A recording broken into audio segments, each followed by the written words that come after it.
Din po ng EDCOM or Education Commission na kung saan nagmula ang napakaraming batas, ang napakaraming reform proposals. Senator Sherwin Gatchalian, barkada din po natin sa Senado at very hardworking, very dynamic. Sir, thank you for all the support to the department. Ilan sa mga rekomendasyon nila ay ginagawa. Marami po silang rekomendasyon at programa po nila. Nung si Senator Sherwin ay mayor pa po sa Valenzuela, tulad ng ARAL program. Yun ay galing po sa lungsod ng Valenzuela.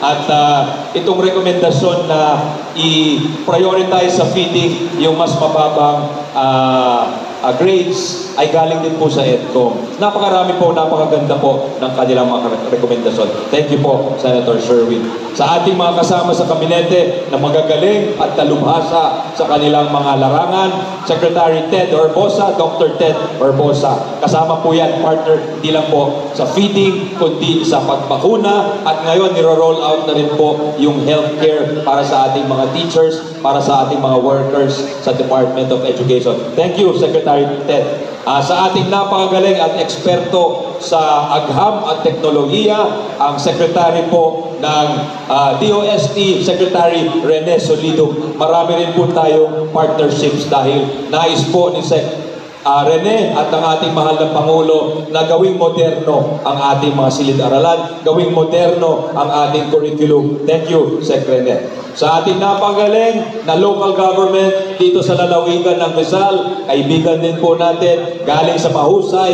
at very experienced, may karanasan, may pagmamahal po sa lalawigan ng Rizal, Governor Inares. At ang Vice Governor Gatlabayan, kasama po niya ang ating mga board members.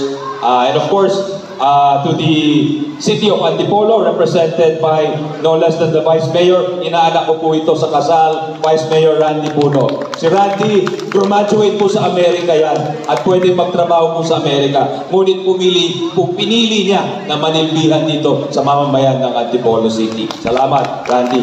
Kaibigan ko po yung kanyang mga magulang.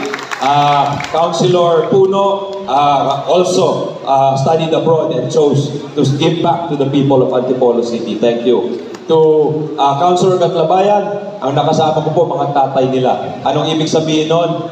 Bumabata ho tayo. Yan ang ibig sabihin nun. Sa ating mga minamahal na kasama sa Department of Education, Yusek Peter, Yusek Rigel, Yusek Malcolm, Asek Dex na punong abala dito sa feeding program dahil sa isang medical doctor at mukhang tinitikman din niya yung pagkain ng mga bata dahil lumulusog din po siya dito sa pagpapatupad ng ating programa.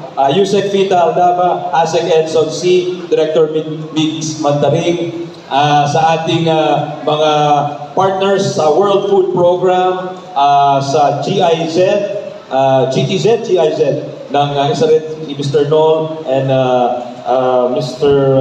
Tipayan. Salamat po sa kanila.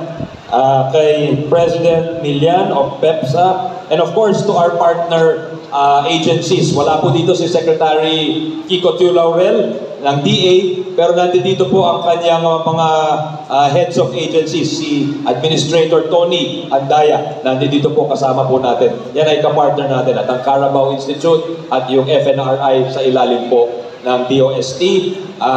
And sa lahat ng RD, regional officials natin, kasama din po natin si RD Bert, si ARD Lina, at ang kanilang mga SDS, at ang ating mga SDO officials and school officials, si Ma'am Joyani, asan si Ma'am Joyani, ang ating principal. So lahat ng ating guro, sa lahat ng ating mag-aaral, hindi na po magtatalumpati na mahaba na itong programa natin. Palagay ko, baka lumamig na po yung pagkain ng mga bata sa haba ng ating programa. Pero importante dahil nationwide launch po ito. At gusto ni Pangulong Bongbong na makasama tayo. Ngunit, alam niyo naman, binigyan po siya ng scheduled meeting with President Trump sa Amerika. Yun po, hindi na po magagalaw yung meeting na yun dahil mahirap po i-set yun. Kaya naintindihan po natin. Pero sabi nga niya, gusto niya, very important at malapit sa puso ni Pangulong Bongbong itong feeding program. Siya ang nag-utos sa amin sa kabinete na magsama-sama para palakasin ang feeding program. Dahil nakita niya tumataas ang bilang ng mga estudyante na nagugutom, severely wasted, malnourished, undernourished. Ayaw niya po mangyari ito dahil alam niya apektado ang tinatawag na learning outcomes o yung pag-aaral ng ating mga bata. So ayaw natin matunaw yung ice cream ni Administrator Tony, kaya isang malaking pasalamat na lang po sa Senado, sa Department, sa Kabinete, sa inyong lahat, sa ating mga guro.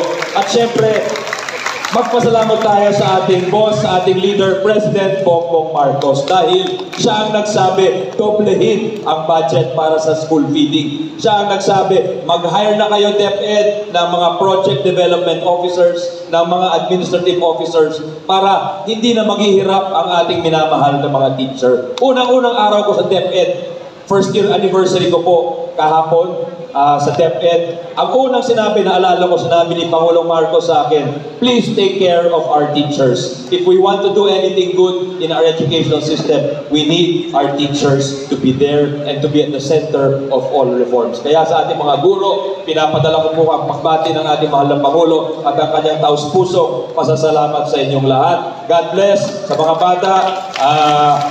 Kung kaya namin, sa tulong ng Senado, sa tulong ng Kongreso, sa pagtutulungan sa Kabinete, papalakasin pa natin ang school-based feeding program. God bless po. Mabuhay.